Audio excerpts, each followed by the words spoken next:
Às vezes é muito fácil a gente se intimidar. Para que você entenda melhor, são abalos que vêm, que chacoalha, para permanecer em nós somente aquilo que não pode ser abalado.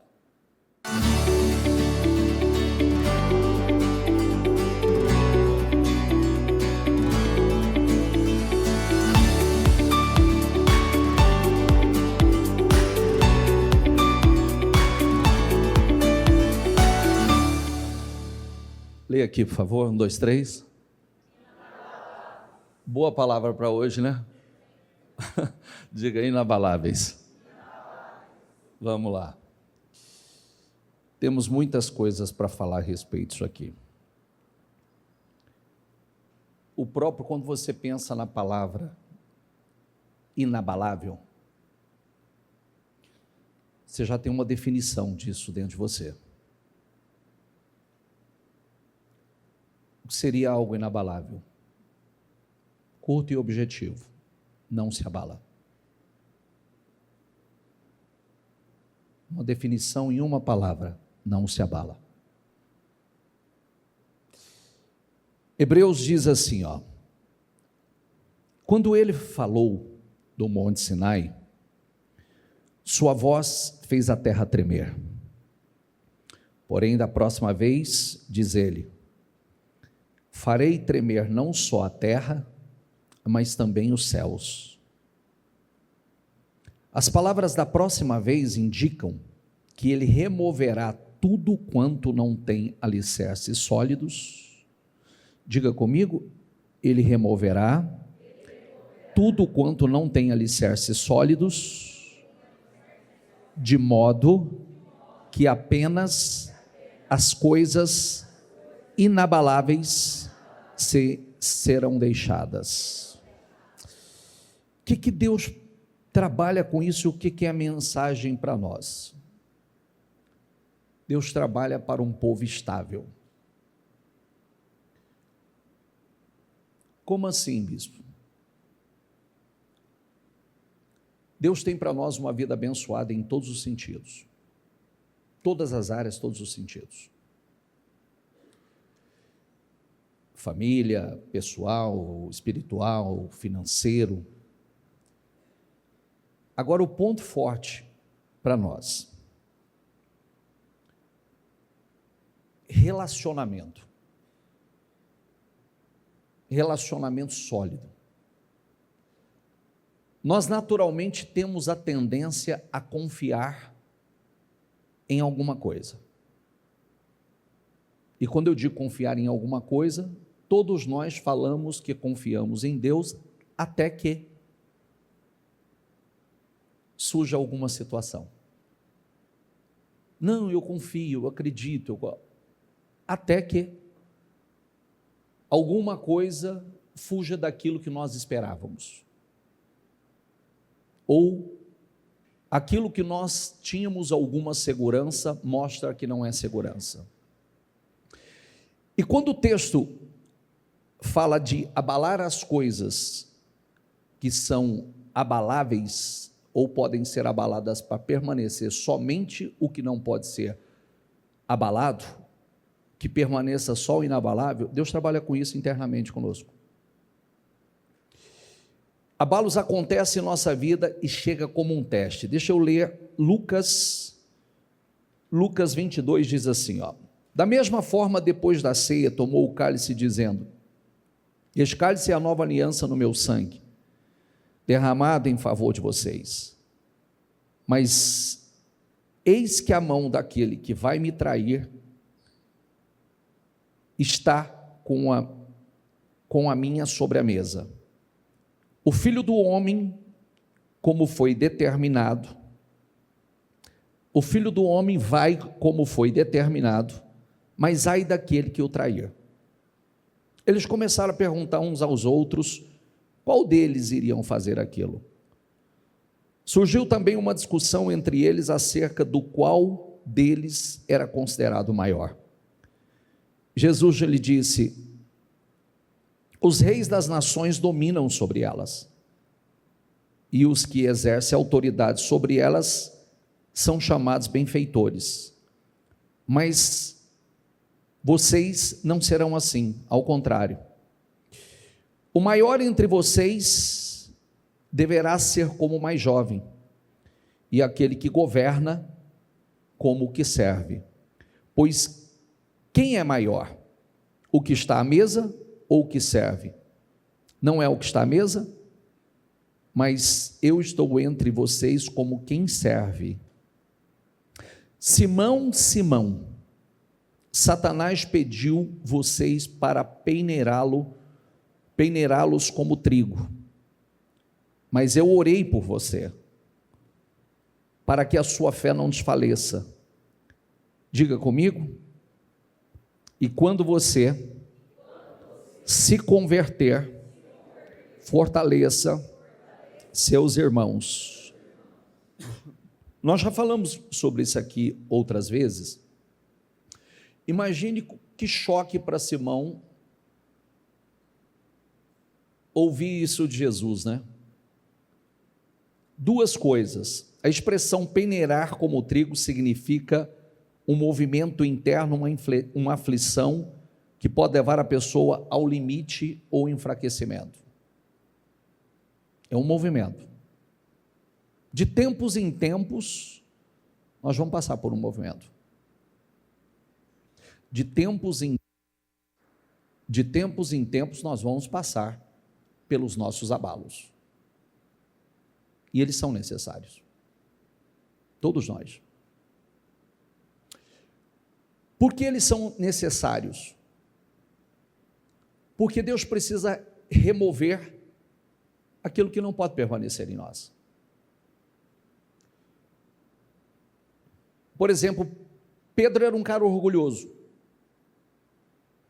Inclusive, ele era um cara orgulhoso e autossuficiente. Ele acreditava muito em si, nas suas obras. E mesmo andando com Jesus, por conta de algumas atitudes que ele teve, que o diferenciou no meio dos discípulos, então ele se achava mais do que ele era. E aí, ele era um cara corajoso, realmente era. Ele tinha uma coragem diferenciada no meio dos demais. Quando foram para prender Jesus, ele sacou de uma espada e cortou a orelha de um soldado. Quando Jesus veio caminhando sobre as águas e os discípulos enxergaram um fantasma, ele teve a coragem para dizer: se é o Senhor mesmo, então diga que eu vá com o Senhor sobre as águas. Quando Jesus perguntou quem os homens estavam dizendo que ele era, e Jesus veio e perguntou: e vocês, quem dizem que eu sou? Tu és o Cristo, o Filho de Deus. Então realmente ele tinha algumas atitudes. Ele era um cara muito forte na alma. Diga comigo, muito forte na alma. Só que essa força, ela não é o suficiente. É importante? É, mas ela não é o suficiente. Quando você acha que você é muito forte na alma, algo vai abalar. Porque você confia muito na carne. Você pode se tornar muito confiante na força do seu braço. E aí, Pedro passa por situações, vem aqui em Marcos 14, e Jesus diz assim, disse-lhe Jesus: vocês todos me abandonarão, pois está escrito, ferirei o pastor e as ovelhas serão dispersas. Mas depois de ressuscitar, irei adiante de vocês para a Galiléia. Pedro declarou: ainda que todos te abandonem, eu não te abandonarei. Que convicção, né? Ainda que todo mundo te abandone, eu não te abandonarei. E respondeu Jesus: asseguro que ainda hoje, esta noite, antes que 2 vezes cante o galo 3 vezes você me negará. Mas Pedro insistia ainda mais: mesmo que seja preciso que eu morra contigo, nunca te negarei. E todos os outros disseram o mesmo. Diga comigo essa frase: nunca te negarei.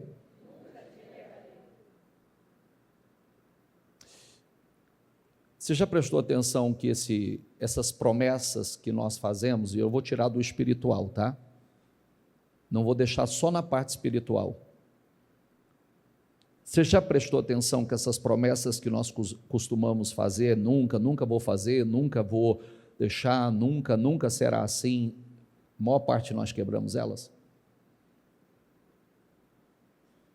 Eu vou pedir uma coisa para você nunca diga assim para mim, ó, desse lugar eu nunca saio. Fala isso não, porque todos que falaram para mim já não estão mais aqui. É verdade. É como a história dos votos que a gente faz, das promessas que a gente faz, como a história do voto de casamento. Se realmente nós honrássemos aquele voto, aquela promessa que nós fazemos ali diante de Deus e diante dos homens, os casamentos não estariam como estão. E aí onde está o problema disso?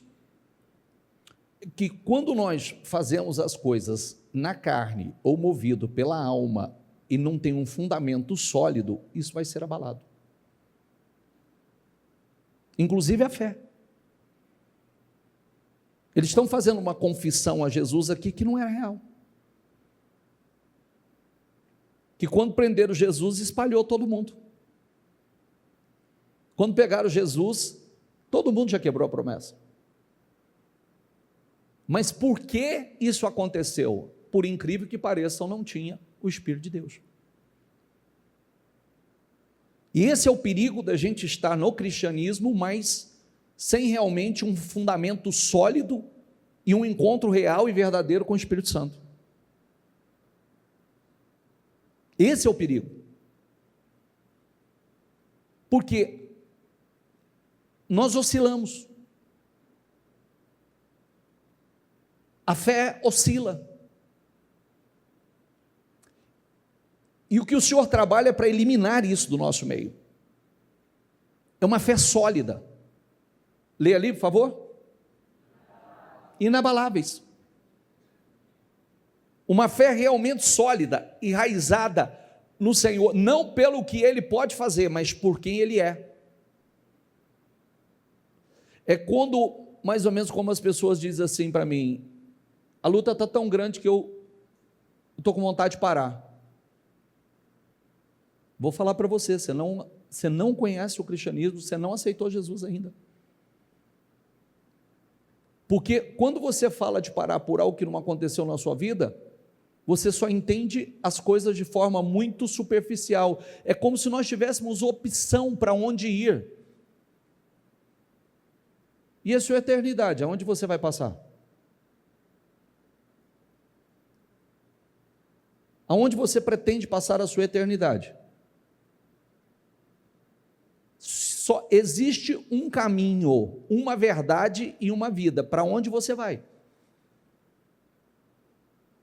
Porque se a única coisa que você está esperando de Cristo é a solução ou as realizações dos seus sonhos materiais, como é que vai ser espiritualmente? Aonde você vai passar a sua eternidade? Como é que será?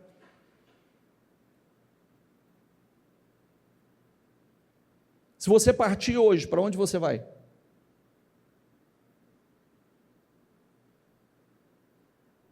Se como Satanás falou para Jesus, Satanás pediu para cirandar com a vida de vocês, para peneirá-los. E o interessante é que Jesus diz que intercedeu para que a fé deles não se desfalecesse, mas que eles iam passar, eles iam.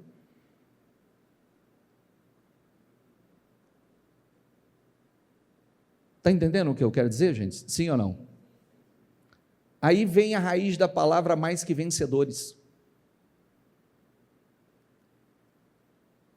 Mais que vencedores, primeira palavra de vencer, dores. Não só as dores desse plano, ou somente as batalhas, os desafios, problemas dessa dimensão, mas do mundo espiritual. Nós vencemos aqui, vencemos no mundo espiritual. Que vai por mim,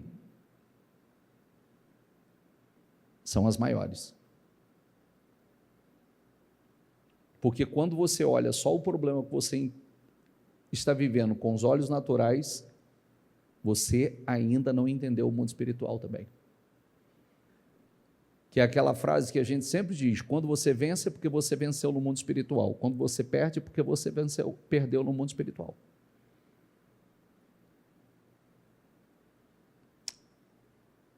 Como Moisés lá no alto do monte, mãos estendidas vencendo a batalha, mãos cansadas, abaixadas, perdendo a batalha.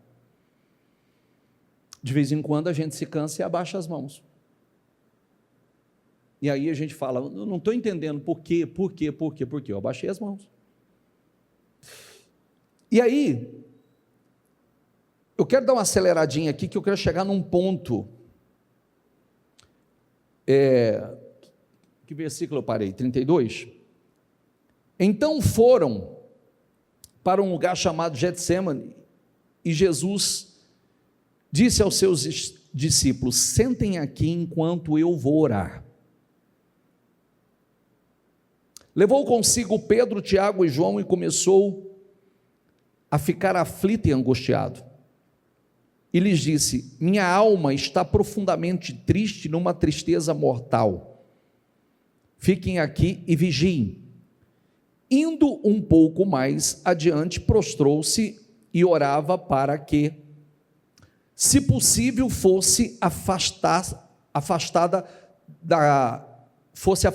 dele aquela hora.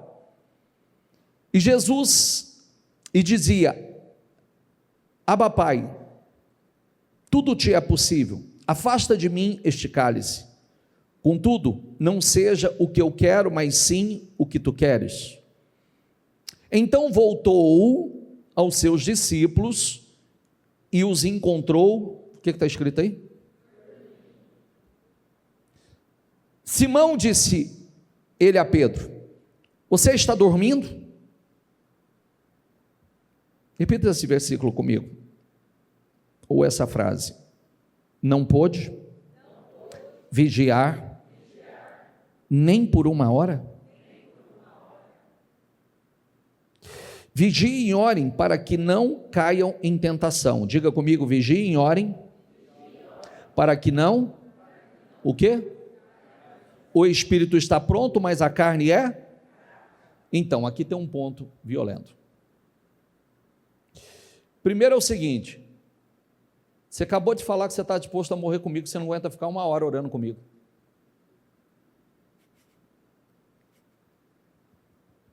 Não, olha aqui, volta aqui. Vem cá. Você diz que morre comigo se preciso for. Agora você não aguenta ficar uma horinha comigo. Você não suporta uma hora de oração.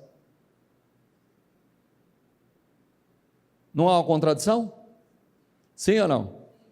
Aí ele vem e diz o seguinte: quer dizer, você está falando que você está preparado para tanta coisa, que está disposto a passar tanta coisa. Agora, você não suporta nem, não consegue vigiar, não pode vigiar nem por uma hora. Diga comigo: vigiem e orem para que não caiam em tentação. Quer dizer, sem vigilância, sem oração, você não suporta a tentação.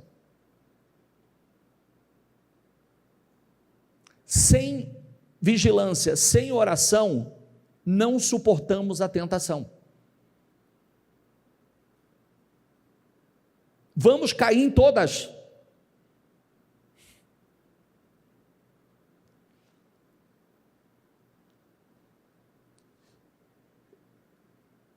Porque eu preciso estar o tempo todo com esse espírito. Espera aí, uma hora. Você já prestou atenção o quanto é desafiador muitas vezes uma hora em espírito, uma hora em oração, o quanto é desafiador? Já prestou atenção quando muitas vezes até uma hora para você separar do dia para buscar a Deus é desafiador?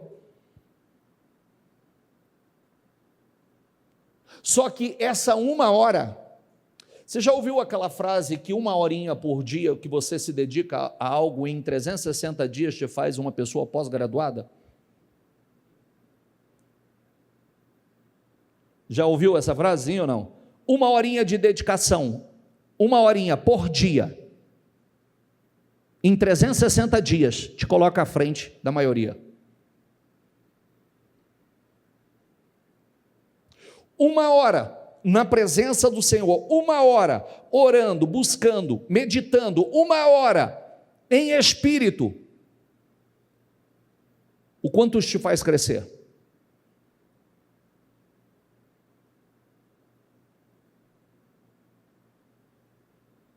O quanto, ontem eu estava fazendo uma meditação ontem, e eu sempre falo para vocês que quando eu medito na Bíblia, eu fico buscando os pontos, né?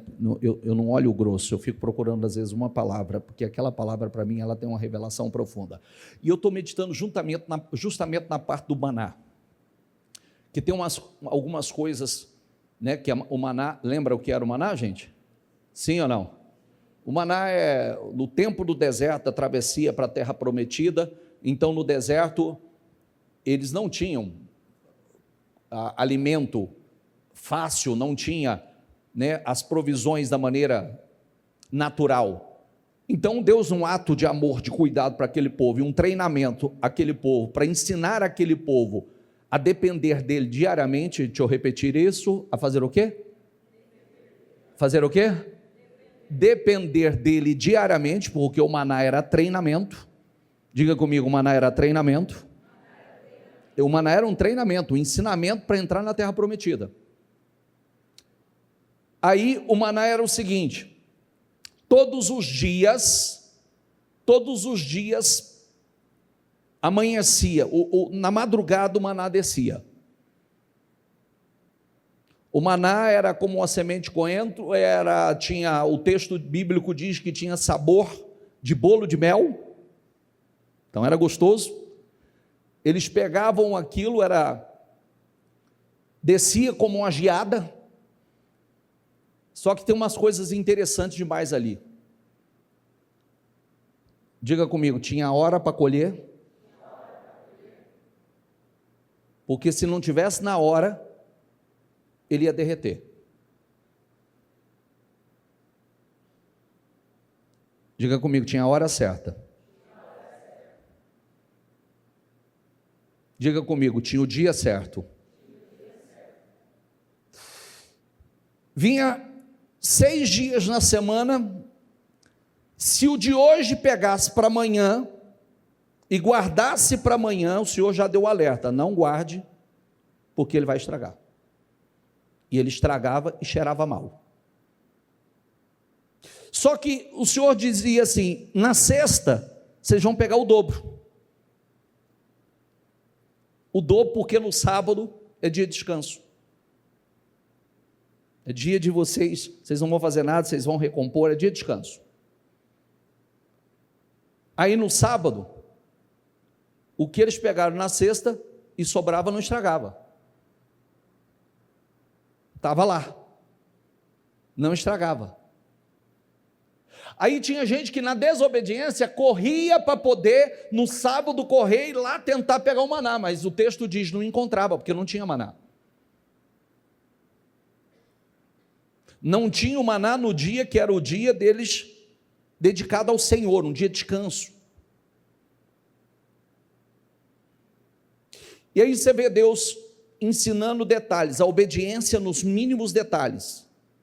O treinamento nos mínimos detalhes. A primeira coisa, quando eu li assim, não encontravam. No dia que você deve se dedicar ao Senhor, você não vai encontrar maná.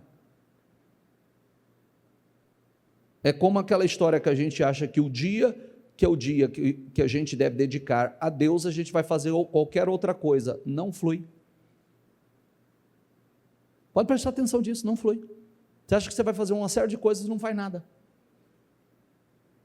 O tempo que é o tempo do Senhor, você não faz nada. Ele não flui, ele não é benéfico. Inclusive os recursos que são do Senhor, você também não faz nada com ele. Pode prestar atenção, você fala, não, eu vou guardar. Não guarda. Não consegue. E Deus trabalha nisso, por quê? Porque se Ele consentisse com isso, eu ia seguir ainda mais intensamente na direção que não é a que Ele tem para mim. Por isso que não dá certo.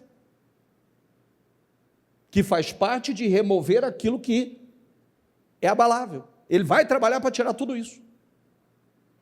É igual quando você coloca a sua confiança no que você tem, está errado, você vai chegar uma hora que você vai perder a confiança, ele vai abalar. Minha confiança é no meu trabalho, minha confiança é no fulano que diz que vai fazer alguma coisa por mim, minha confiança é nos recursos que eu tenho. Não tem, está errado, isso vai ser abalado, porque a minha confiança tem que estar no lugar certo, em Deus. A minha fé tem que estar nele. Nós estamos entrando num tempo de abalo. O mundo está entrando num tempo de abalo. E nas coisas que... Prestou atenção que o abalo chamado pandemia, que foi um abalo gigantesco, que quem confiava em coisas, quem confiava em bens, quem confiava em patrimônio, perdeu, ninguém podia confiar em mais nada. Só tinha um lugar para confiar. Só Deus. É verdade ou não é? Morreu o rico, morreu o pobre. Quem tinha seus brinquedos de luxo, não podia expor, não tinha nem como sair com seus brinquedos de luxo. Né? Quem usava roupa de grife, de marca, gostava de ostentar, não tinha nem como sair para ostentar. Quem tinha seus carros importados não podia botar a cara para fora. Todo mundo lutando para sobreviver.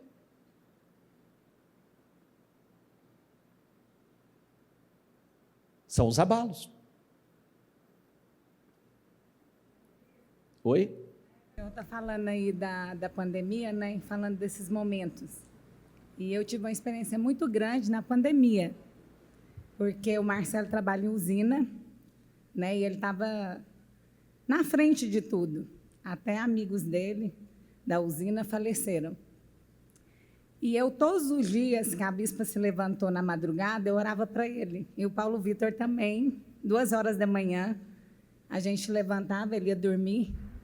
E eu morava numa casa de 2 andares, eu ia para fora ali, estendia as mãos, orava para o condomínio, né, inteiro, para as crianças, e a gente profetizava.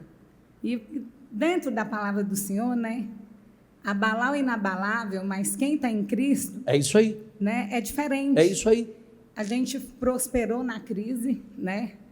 A minha casa, a gente mudou todos os móveis na época, assim, todo mundo com medo, eu ia na loja comprando.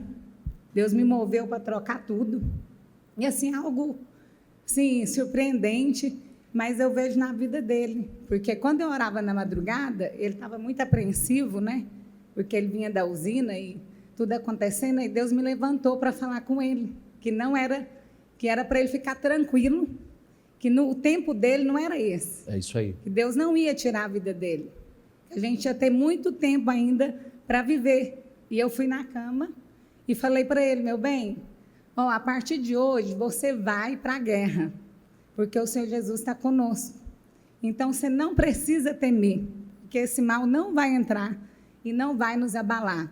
Só que vem a reflexão do Senhor aí na palavra, que quando a bispa se levantou em oração, porque tem a diferença de passar pela crise na oração. Isso. E não teve um momento tão difícil igual o Covid. Foi. Só que eu vivi a experiência de confiar em Jesus, viver a promessa e não faltar nada. Foi o melhor momento da minha vida naquela época, porque a gente estava em oração, a gente fazia as coisas junto, a gente orava junto, né? A bispa, uma mulher muito guerreira, o senhor, né? E assim, até hoje, isso fica marcado na minha vida, assim, de ministério, de oração, para todos eu falo, quando pergunta de igreja, né? Eu vim de outros estados, e eu nunca estive no lugar que ora tanto, né? Porque, assim, é muito fácil falar de bênção, mas permanecer nela é o mais difícil. Então, o que eu aprendi no ministério, quando eu vim para o ministério? A permanecer no momento da crise, isso aí. No momento da guerra, isso aí. No momento que você levanta difícil, que o senhor sabe, todo mundo tem suas guerras. A resposta que nós vamos dar nesse momento. E quando eu estou desanimada, porque todo mundo passa por momentos, por fases, vem muito forte a maneira que vocês se posicionam, que isso deixa a gente, como que eu posso falar, confortável. Edificado. Hoje eu ouvi uma palavra no Instagram falando, quem é o seu pastor? Quem que está pastoreando vocês? Qual é essa pessoa que está orando por vocês no momento da guerra? É isso aí. Porque, assim, a gente que é de Deus, a gente sente que todo mundo está abalado. Mas, aí eu pensei no Senhor, eu sei quem é meu pastor, que está guerreando conosco. Amém. Né, que é o Bispo Maurílio. Então, eu falo assim, que ter uma igreja forte em oração, é muito fácil você estar no auge, né? De todo mundo assim, o movimento. Mas a oração, ela surge grandes efeitos, porque eu vi isso na minha casa. A gente viu a morte de perto. O Marcelo, amigos dele, morreu. Foi muito triste. E a proteção espiritual é tudo. Existe o mundo espiritual. Então, a gente vive, não é porque está na igreja, igual o senhor falou, tem que vigiar para não cair. Né? Porque é o cristão que é mais afrontado. E a gente vai passar por guerra. Porque às vezes as pessoas estão aqui e pensam assim, nossa, minha vida vai ser mil maravilhas. Não vai ser mil maravilhas com Jesus. É isso aí. Mas você vai vencer um gigante todos os dias. É isso aí. Eu vivo isso todos os dias. Tenho 11 anos de ministério. E assim, nossa casa tem as guerras, tem as lutas, mas tem a diferença. Quando é o jejum da bispa, que é com o senhor, é assim, esse jejum me marca muito. Porque eu nunca vivi... Eu tenho 11 anos e 11 anos de jejum, né? Falo da Santa Ceia. Eu nunca convivi numa igreja que jejuava no momento da ceia, que para mim é o momento mais precioso. Sim, sim. E para mim o momento da Santa Ceia, para mim é um momento que eu fico muito emocionada. Então, isso assim, a disciplina da igreja, a coerência da igreja. E fazendo junto com vocês. Fazendo junto. Não é mandando vocês fazerem, não. E essa cobertura... Gente, faz aí um jejum. Não, vem cá, nós vamos entrar em jejum juntos. E a cobertura espiritual, de não vir a morte, né, de não vir nada na vida, porque o ministério foi muito protegido, só morreu quem foi mesmo, a permissão de Deus, a gente viveu isso, né? Foi. O ministério... Por quê? Porque tinha guerreiros. E me emocionou muito as fotos estar no banco. Né? Então, assim, eu assim, essa palavra... porque na pandemia, gente, para quem não é do ministério, ela está lembrando de uma coisa linda. A igreja foi obrigada a fechar, certo? Mas nós colamos as fotos de vocês todas nas cadeiras. E nós continuamos aqui fazendo culto, nós continuamos a fazer 8 cultos por dia. Virava à noite, culto, se não me engano, eu acho que dava a cada 2 horas e pouco, 3 horas, acontecia um culto. E aí, como vocês não podiam estar, nós colocamos as fotos de vocês, nós temos os cadastros de vocês. Então, fomos imprimindo as fotos de vocês, quando não tinha foto, colocava o nome de vocês, orando por vocês, declarando sobre a vida de vocês, profetizando sobre a vida de vocês. E o que ela está lembrando é muito importante, viu? É muito importante. Aquele período foi um período de proteção e foi um período de crescimento inexplicável. Por incrível que pareça, de um crescimento inexplicável. As pessoas cresceram. E isso vem muito de encontro, porque aquilo foi um abalo. E agora, vamos confiar em quê? No que podemos confiar? Você não pode confiar na medicina, porque a medicina estava desesperada. Os médicos todos apavorados. A ciência não sabia o que ia fazer, né? Os médicos não sabiam o que ia fazer. As autoridades cada dia mais perdidas. Em pé a Covid pega, sentado não pega. Né? Tem altura que ela não pega. O negócio estava um negócio assim, era coisa para louco. 100 pessoas dentro do templo, simplesmente com 500 pegava, com 100 não pega. Mas é o seguinte, não dava metro quadrado, quer dizer, 100 pessoas aqui dentro, você espalha aqui, desaparecia todo mundo. Então é um negócio que ninguém sabia o que fazer. Ô bispo, só para finalizar aqui, se eu tivesse a consciência daquilo que eu estava vivendo, eu acho que eu não vivia aquilo ali de novo. Naquele momento, eu acho que pintou na minha cabeça alguma coisa para me cegar do problema, porque senão eu não teria coragem de viver. Eu não deixei de trabalhar um dia. Eu tive colegas meus que passou 60 dias em casa, de usina. Eu não deixei de trabalhar um dia, fazia reunião normal, andava de carro com as pessoas, usando aquela máscara que depois falou que não valia nada, entendeu? Então, assim, bispo, depois que passou, que eu entendi o que é estar escondido no esconderijo do Altíssimo. Foi muito forte. Sabe? Muito forte para mim. Um momento mais que me marcou muito aqui no final do ano foi pensar que a minha esposa poderia estar aqui com meus filhos e eu não. Porque eu vivi uma situação difícil lá, não deixei de trabalhar nem um dia. Por quê? Né? Ela estava lá de mãos levantadas, lá e eu trabalhando, e aí eu entendi, né? Eu estava escondido no esconderijo do Altíssimo. Glória a Deus. Foi muito forte para mim. Muito bom. Né? Amém? Para Jesus.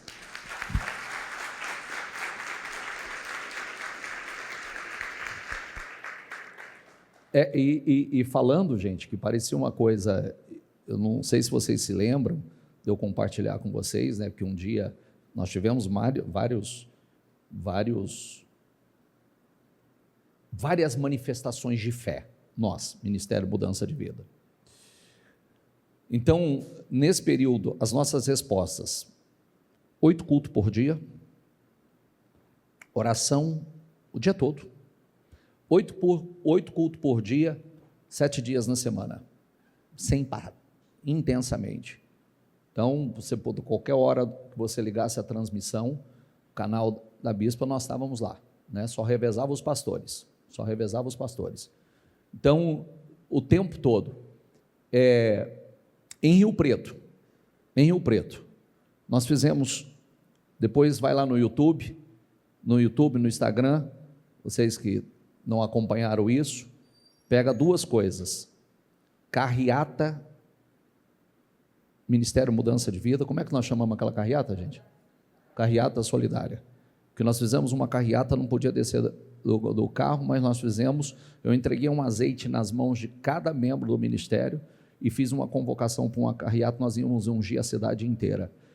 A carreata, nós estávamos lá na Andaló, passando lá onde era o palestra, né? Saindo daqui, descendo, passando pela Filadélfia e voltando na Andaló. Nós estávamos lá na Alberta Andaló, a carreata estava saindo daqui. Mais de 400 carros nessa carreata. Nós ungimos, cada um tinha um azeite nas mãos, nós ungimos.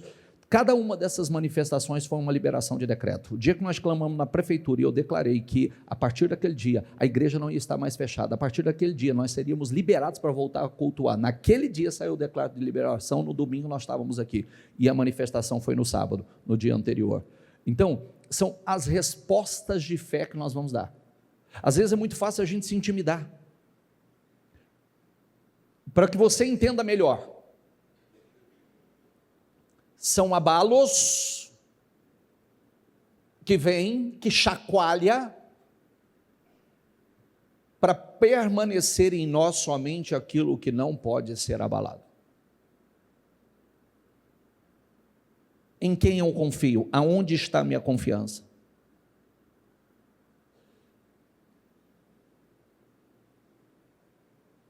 Pedro, você está falando que você morre comigo, você não aguenta ficar 1 hora em oração comigo, cara? Você não consegue vigiar 1 hora em oração? Você está dizendo que você está preparado para coisas tão... Mas você não consegue orar 1 hora.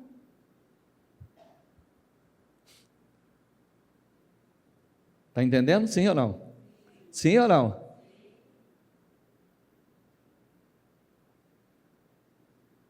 Ali é possível que estivesse um momento de muita opressão? Sim.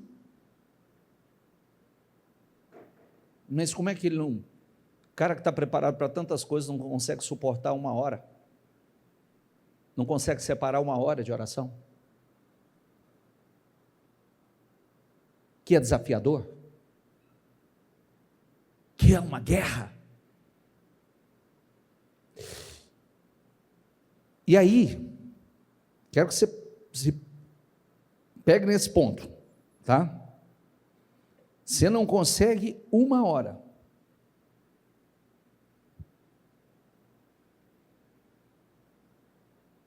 Será que realmente, às vezes, quando Deus permite situações chegar até nós, e elas vão chegar, o que nós vamos fazer? Ah, estou cansado. Ah, estou desanimado. Estou abatido, estou com vontade de parar. Tem muita coisa para ser removida. Existem muitas coisas para serem removidas ainda. Porque conforme nós avançamos em tudo, a pressão será maior.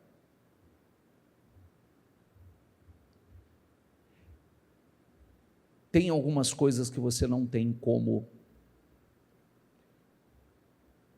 A Bíblia diz que algumas tribulações, ela vai produzir experiência. Diga comigo, e experiência, esperança. Agora, por que a experiência é tão importante para que desenvolva em você fé e esperança? Porque sem experiência, sem passar por situações como, por exemplo, o que ela está dizendo é que essa experiência trouxe um fortalecimento. Nós podemos passar por outras coisas, mas como vamos reagir?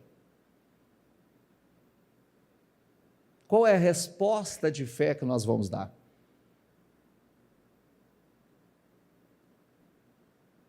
Porque quando nós cremos e sabemos que tem um Deus no controle, nós vamos buscar nele.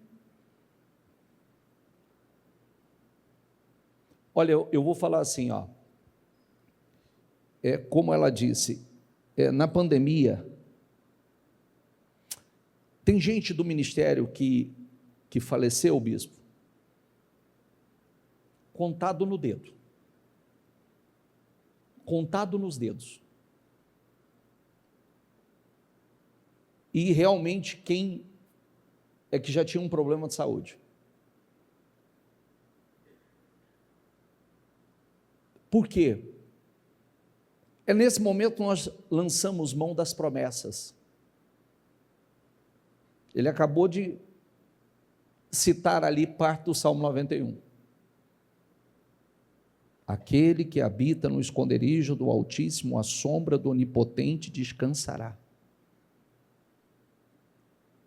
Tem a sombra, tem o esconderijo. Eu gosto muito do esconderijo do Altíssimo. Por que esconderijo? Porque é um lugar secreto. Tem uma tradução também que chama-se lugar secreto, que só Deus sabe. Diga comigo, no lugar secreto, o mal não me acha. Você entendeu? No lugar secreto ele não te acha, porque é o esconderijo do Altíssimo. E aí, para terminar e a gente orar, mais uma vez ele se afastou e orou, repetindo as mesmas palavras. Quando voltou de novo, encontrou dormindo, porque seus olhos estavam pesados, e eles não sabiam o que lhe dizer. Voltando pela terceira vez, lhes disse: vocês ainda dormem e descansam? Basta, chegou a hora, eis que o Filho do Homem está sendo entregue nas mãos dos pecadores. Levante-se, vamos. Aí vem aquele que me trai. Você sabe que Judas traiu e Pedro negou, certo? Diga comigo, Judas traiu e Pedro negou. Qual a diferença dos dois comportamentos? Qual é a diferença? Um traiu, o outro negou. Esse negou também é uma traição, porque ele diz, eu não te conheço. A diferença é que um vendeu a troco de dinheiro, duvidou, mas ali está, no interior está a grande diferença. E tem uma coisa muito interessante também. Um se entregou e o outro se levantou. Diga, um se entregou, que Judas suicidou, e o outro se levantou. Um tinha sede de Deus e fome de Deus, o outro era conveniência. Sabe o que é conveniência? Eu estou por conveniência, é quem me paga mais. A hora que eu encontrar algo que eu entenda que é melhor, eu já estou largando e seguindo. Então, quando fizeram uma oferta boa para ele, ele achou que a oferta era mais viável do que ser um discípulo de Jesus. Cuidado que a gente tem muita oferta, viu? Cuidado que nós temos muitas ofertas. E aí? Negamos ou permanecemos? Tem coisas que são inegociáveis ou tem coisas que são facilmente negociáveis?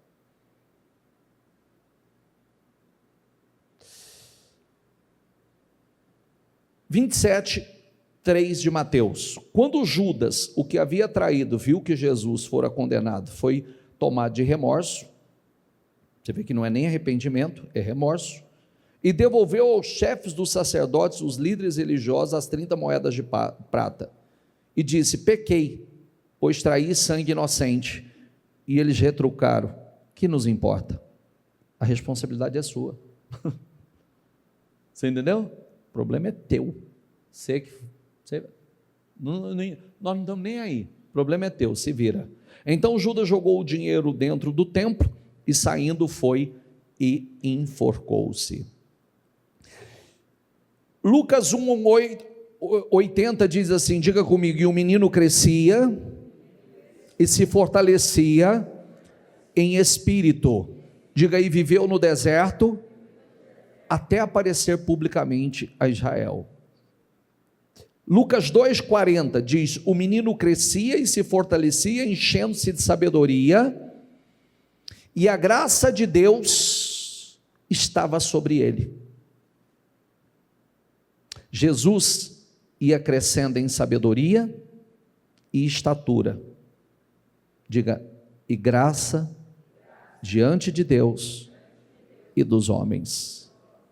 Amém? Queridos, por que nós precisamos disso aqui? Eu gastei esses dias eu tive um pouco de curiosidade de acompanhar algumas coisas e ver que caminho triste que, se nós não tivermos um fundamento sólido,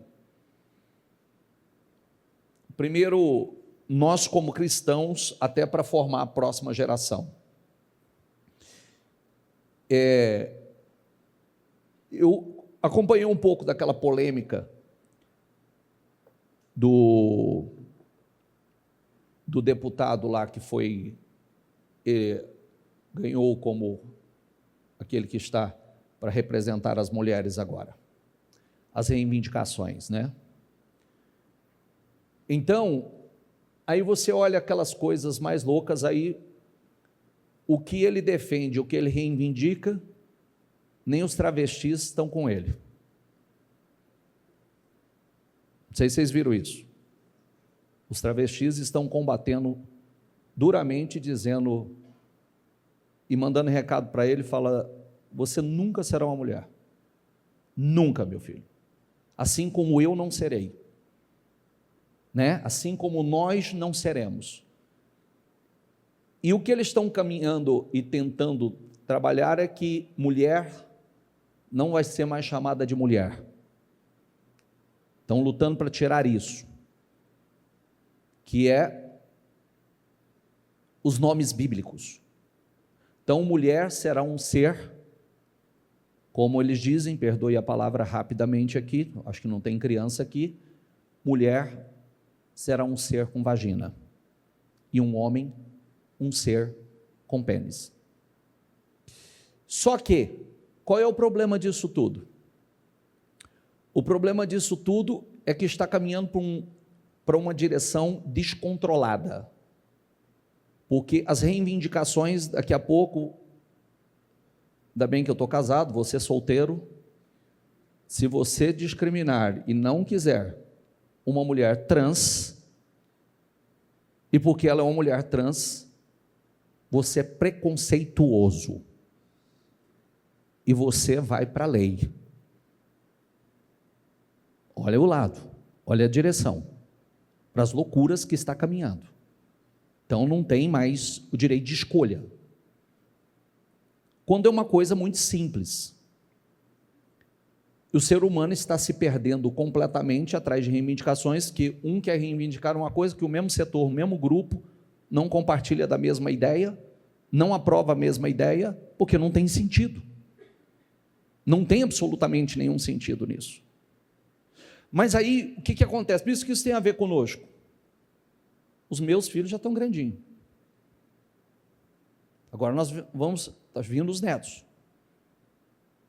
Se os fundamentos não estiverem bem sólidos, com a geração que daqui para frente estão lutando para enfraquecer cada vez mais a figura masculina. O homem,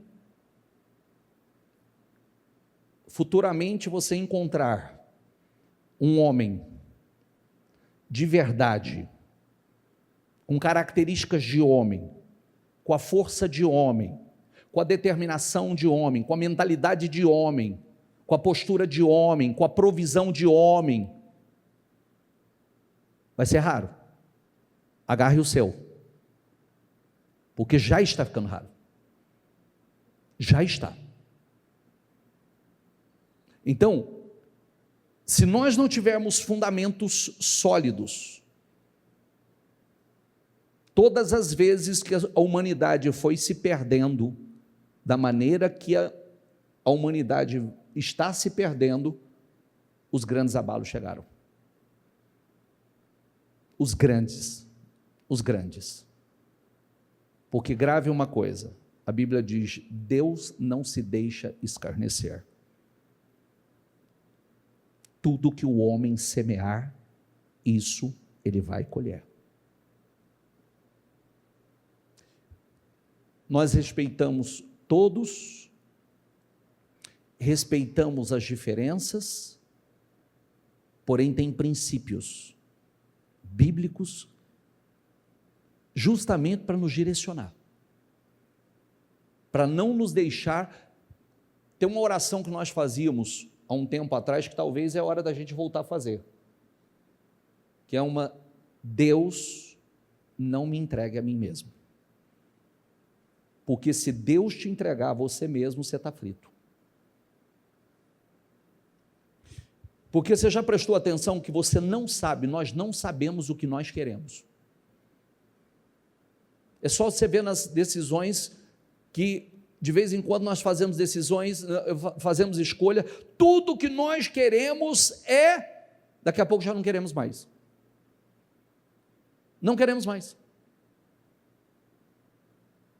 Eu disse, olha as declarações que nós fazemos. Muitas vezes não estamos honrando aquilo que nós nos comprometemos. Eu sempre falo para você, eu honro a minha esposa, eu amo, honro, respeito, porque eu trabalho o tempo todo, primeiro por princípios bíblicos, né? Fazendo aquilo que a Bíblia me ensinou.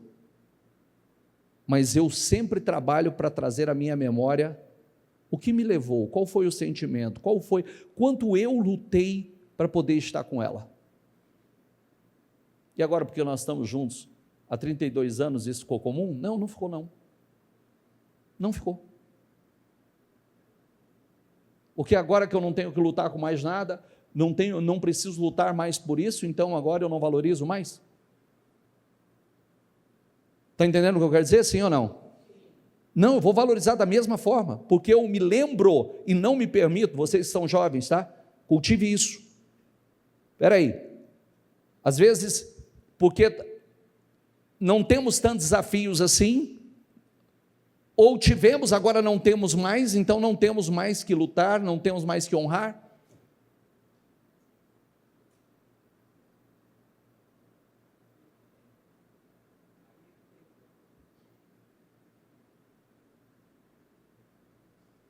Estou vendo que os mais velhos estão gostando da conversa. Estou vendo, está rindo, está chacoalhando a cabeça, é isso mesmo. Fala mais, Jesus.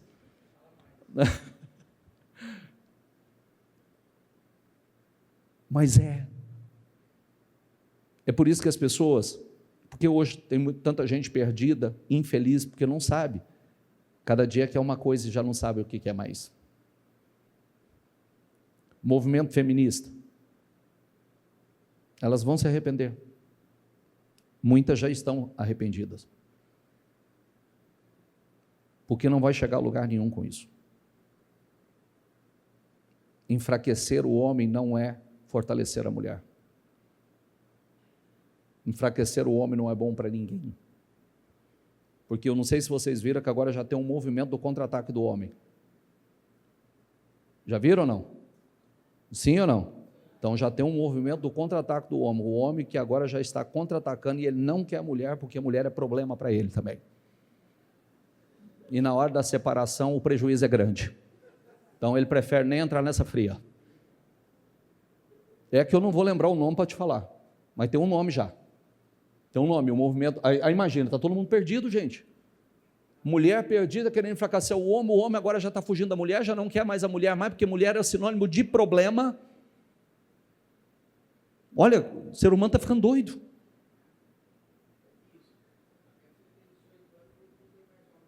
Olha lá. Está falando que a filha tem 18 anos, está falando que não tem homem mais para casar. Está ficando raro, hein? Ah?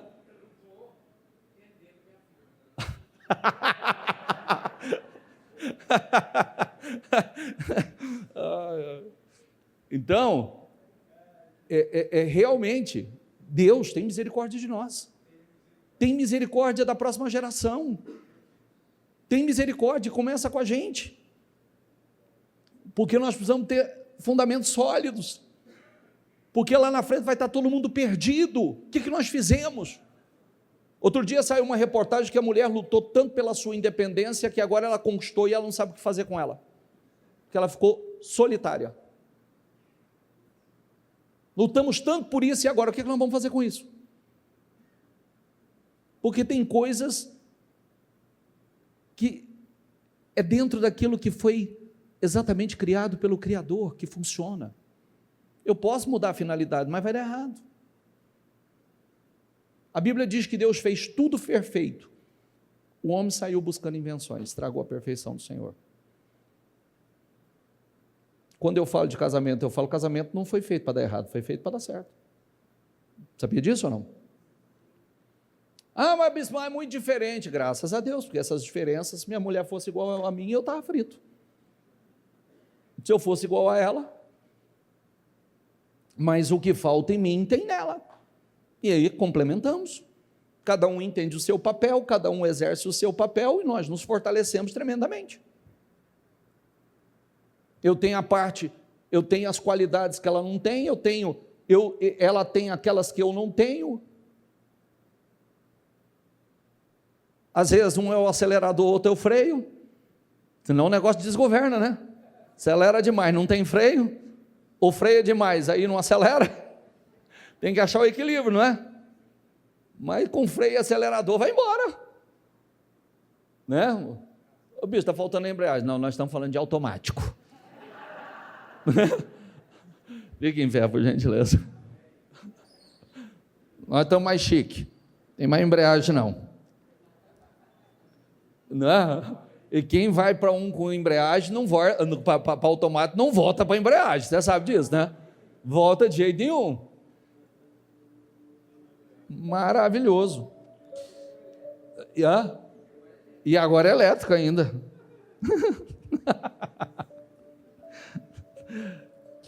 Depois da refeição, Jesus perguntou: Simão, Pedro,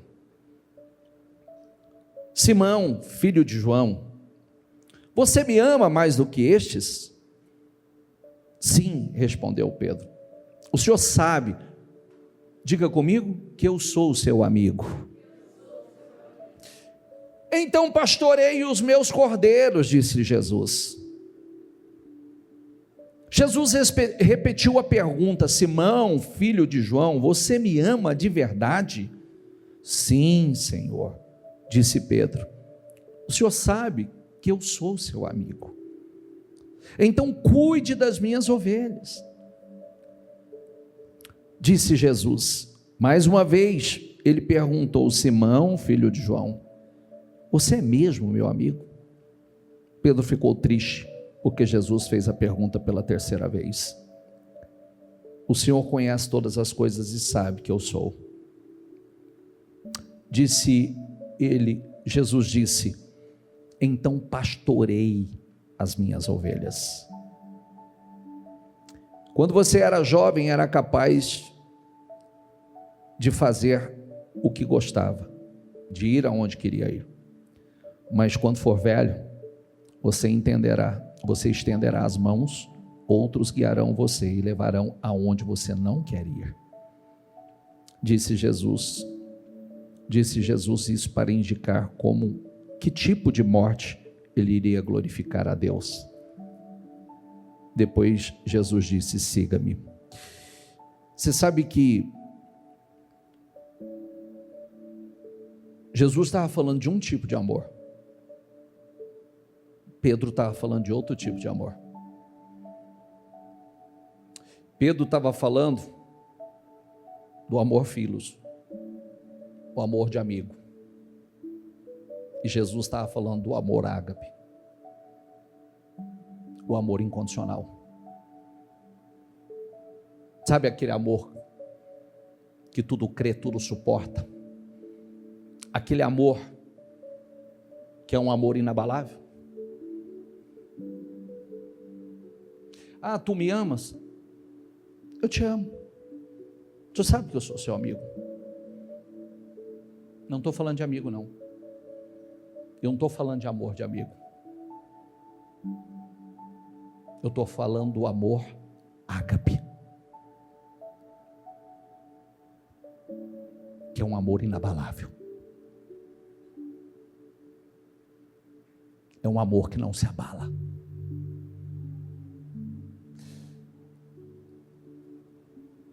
Você sabe que tem alguns tipos de amores. Sabe, sim ou não?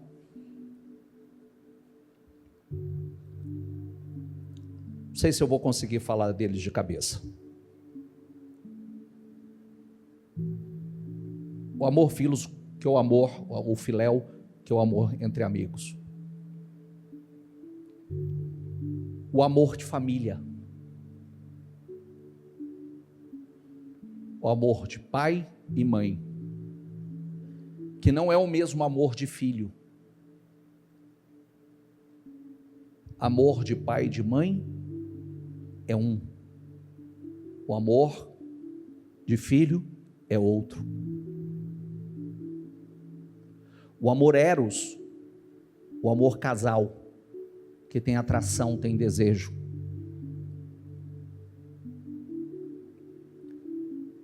Sempre que eu ensino sobre esses amores, eu digo, todos eles são poderosos.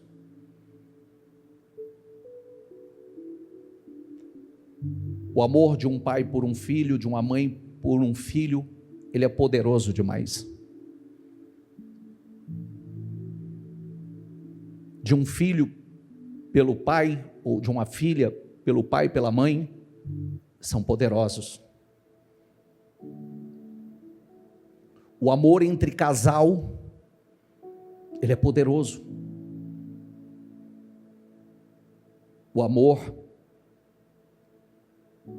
entre amigos é um amor forte. Mas o maior de todos os amores é o amor ágape, que é o amor de Deus. Esses amores que nós falamos, eles podem ser abalados. De vez em quando você não vê um filho de mal do pai e da mãe, uma mãe de mal dos filhos. De vez em quando, esse não é de vez em quando, esse é maior, aquele amor entre casal, o amor eros, quebrado facilmente, começou intensamente, daqui a pouco já não existe mais. Mas o amor ágape, ele é inabalável. Coríntios diz que ele tudo crê, tudo suporta, ele resiste a tudo. E quando Pedro respondeu para Jesus que ele o amava, ele estava falando de um tipo de amor que não era o mesmo tipo de amor que Jesus estava falando.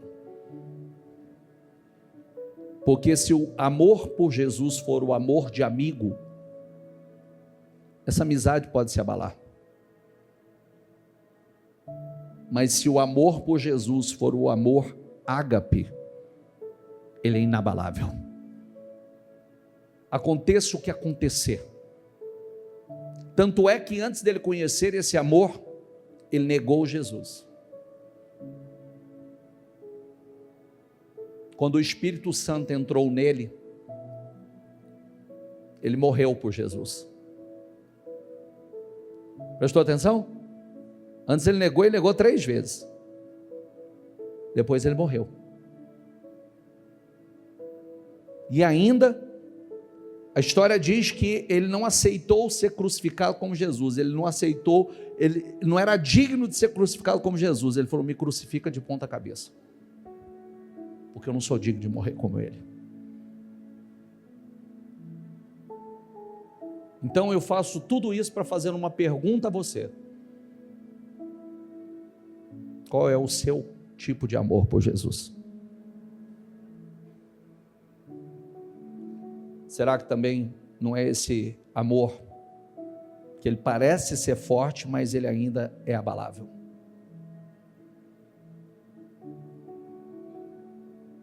Já pensou em parar, desistir? As lutas te abalam, muitas vezes te enfraquecem.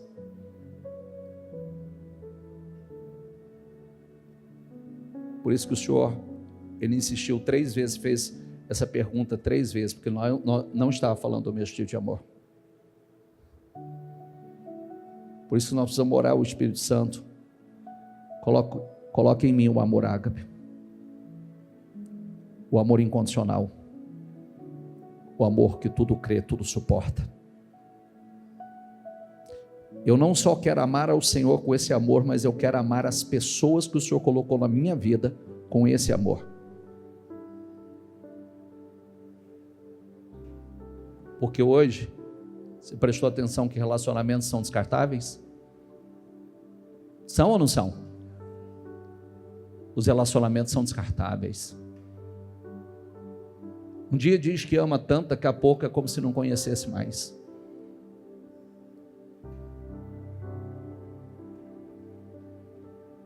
E nós não podemos ser esse tipo de gente que vive esse tipo de amor, que é amor de boca. Igualzinho Pedro: eu morro com o Senhor, até vir a primeira pressão. Não só não morre, mas como nega 3 vezes ainda, para reforçar ainda. Uma só não é o suficiente.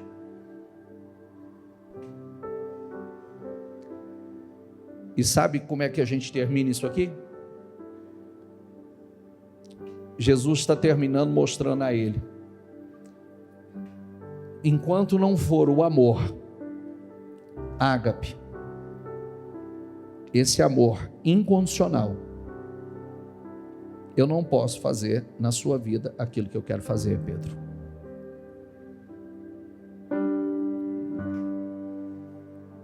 Pedro teve que passar por esse processo para o Senhor levantar Pedro com tamanho poder para fazer na vida de Pedro e através de Pedro o que Deus tinha para fazer.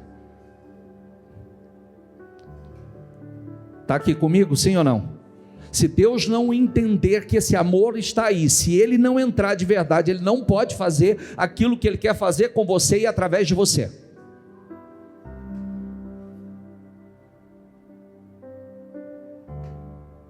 Porque senão, o relacionamento é fraco, ele não é sólido, ele é condicional e não incondicional. Ah, eu te amo, eu te amo, eu te amo, eu te amo, até que... Não, o Senhor é tudo para mim, o Senhor é a coisa mais importante, até que não aconteça o que eu estou esperando, até que se levante uma situação que eu não gostaria de passar, até que... E o que o Senhor está esperando é, independente do que,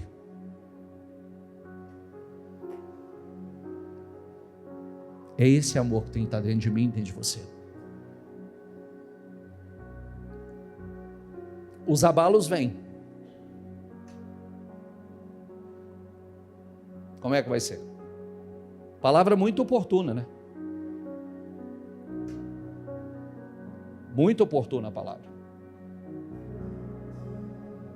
A gente não sabe o que vai acontecer daqui para frente. Mas o Senhor está preparando a sua igreja. Eu falo que sempre no tempo dos grandes abalos, no tempo das crises, se levantam. É momento de crescimento, é momento de transferências, é momento de transferência de riqueza, é momento de transferência de posição, é momento de transferência no mundo espiritual, são momentos. O mundo começa a ser abalado. Já foi abastecer seu carro essa semana? Eu reclamei que eu fui abastecer porque eu paguei 7 e pouco, já fui olhar, já está quase 9. Hã? Diga comigo: aquele que habita no esconderijo do Altíssimo, diga, no lugar secreto, à sombra do Onipotente, descansará. Diga, direi do Senhor, Ele é o meu Deus, o meu refúgio, a minha fortaleza, diga, e nele confiarei.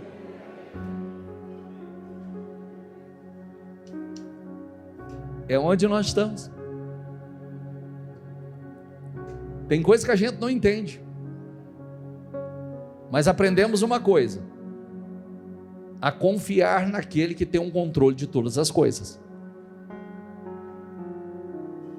É verdade ou não? Ele tem o controle de todas as coisas. Tudo está no controle dele. Feche os seus olhos. Diga, Senhor, eu quero ser um inabalável. Sabe o que é um inabalável? Aquele que não se abala. Nós temos poucos minutos para orar, mas você vai fazer essa oração com a sua alma. Você vai fazer essa oração de todo o seu coração. Eu quero ser um inabalável, Senhor. Eu quero ser, Senhor, esse que sabe aonde está, em quem tem confiado. Eu quero ser, Senhor, esse que tem o amor ágape. O amor ágape, eu quero ter o amor ágape, eu quero viver o amor ágape, o amor que tudo sofre, tudo crê, tudo suporta, tudo espera, o amor que não perece. É esse amor que eu quero no meu coração, Senhor. É esse. Eu quero estar pronto para fazer, para que o Senhor possa fazer na minha vida aquilo que o Senhor quer fazer. Eu quero estar preparado para fazer aquilo que o Senhor tem para fazer comigo e através da minha vida. Eu quero estar pronto, Senhor.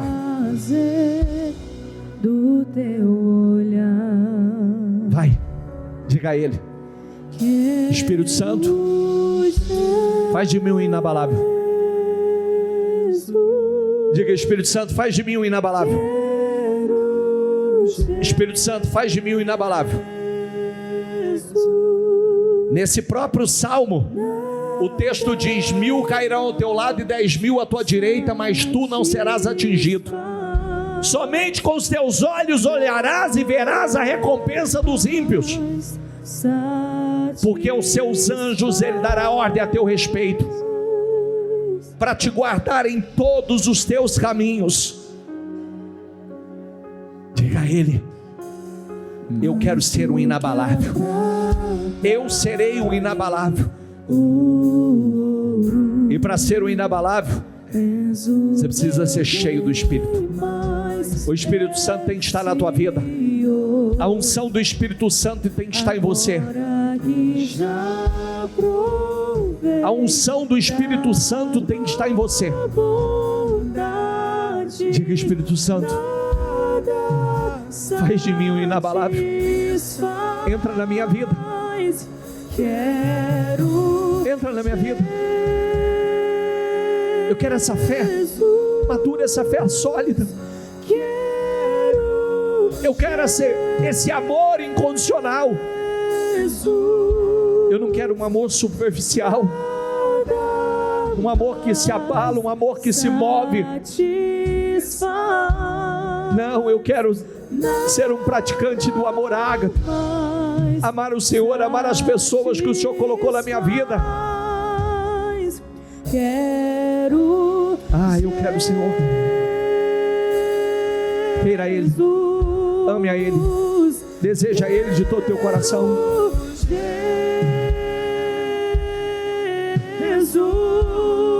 Diga: eu quero o Senhor. Eu quero o Senhor. Eu quero o Senhor. Eu quero o Senhor.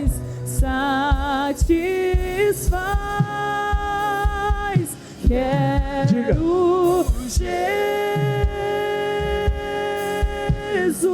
diga: eu quero Jesus. Quero Jesus. Nada mais. Nada mais satisfaz. Nada mais. Nada mais satisfaz.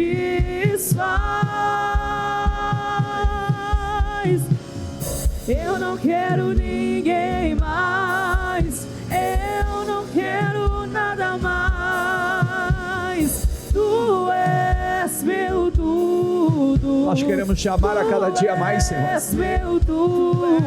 Espírito Santo, nos ensina a amar o Senhor. Coloca dentro de nós o amor ágape. Coloca dentro de nós o amor ágape, o amor incondicional. O amor que tudo sofre, tudo crê, tudo suporta. Eu não quero ninguém. Coloca em nós, Senhor. Eu não quero nada. Diga a Ele. Tu és meu tudo. Diga a Ele. Tu és meu tudo. Eu quero o Senhor. Tu és meu tudo. Eu quero o Senhor. Tu és meu tudo. Tu és meu tudo. Quero Jesus. Quero Jesus. Quero Jesus. Nada mais importa. Não, nada mais. Nada mais satisfaz. Quero Jesus. Coloca, Espírito Santo, o amor ágape dentro de nós. Eu quero.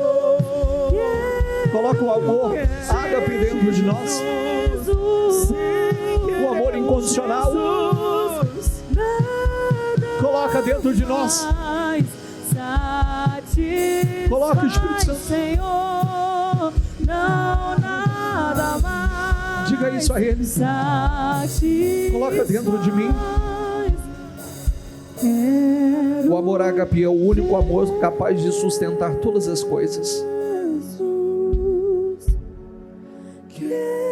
Ele é o único. Peça a Ele. Eu quero o amor ágape no meu coração. Eu quero amar o meu Senhor com esse amor incondicional. Não queira amar o Senhor simplesmente com o amor de um amigo. Não queira amar o Senhor com o amor que a gente diz que ama as pessoas. Não. Só o amor ágape pode sustentar todas as coisas. Só Ele. E nós aprendemos com Cristo. Espírito Santo, faz de nós inabaláveis. Que no nosso meio, Senhor, se levante um povo, uma nação de inabaláveis, um povo que não se abala, um povo forte, com princípios, valores, um povo que reage, que dá respostas às adversidades, um povo que dá respostas de fé. Que nós possamos, Senhor, nos levantar como esse povo que é luz em meio às trevas, um povo, Senhor, dirigido pelo Teu Espírito. Levanta os inabaláveis aqui, Senhor, independente do que o mundo passa, independente do que esteja acontecendo no mundo inteiro, Senhor, que nós possamos fazer parte, como no tempo de Elias, que havia 7.000 que não havia se prostrado, 7.000 que permanecia firme no Senhor, que não se rendeu ao sistema, Senhor. Diga a Ele: eu quero ser um inabalável. Faz de mim, Espírito Santo, faz de mim um inabalável. Se eu não tenho a não temos nada, Senhor. Não tenho nada. Diga de todo o seu coração: nada eu serei sem ti, Senhor. Vai, declare isso a Ele. Só tua presença é o que me basta. Eu te levarei por onde eu for. Se eu não tenho a ti, não tenho nada. Diga a Ele, diga: nada eu serei sem ti, Senhor. Só tua presença é o que me basta. Eu te levarei, eu te levarei. Se eu não tenho a ti, não tenho nada. Nada eu serei sem ti, Senhor. Receba a nossa adoração, receba o nosso louvor, receba, Senhor. Me basta. Levanta um povo forte, um povo cheio do Teu Espírito, Senhor. Senhor, eu abençoo todas as pessoas que aqui estão. Espírito Santo, fortaleça-nos. Coloque em nós esse amor. Que possamos sair daqui, Senhor, para viver e ser praticantes do amor ágape. Faz de nós um povo inabalável. Dirija-nos, Senhor, em um tempo em que o mundo está sendo abalado. Mas quando os abalos acontecem, é justamente para ficar somente aquilo que não pode ser abalado. E a Tua palavra diz que os que confiam no Senhor são como os montes de Sião, que não podem ser abalados. E nós confiamos no Senhor.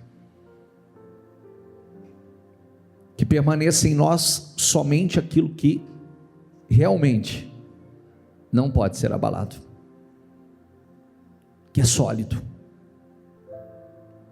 Abençoa o nosso povo, Senhor. Esconda o nosso povo no esconderijo do Altíssimo. Esconda o nosso povo no lugar secreto.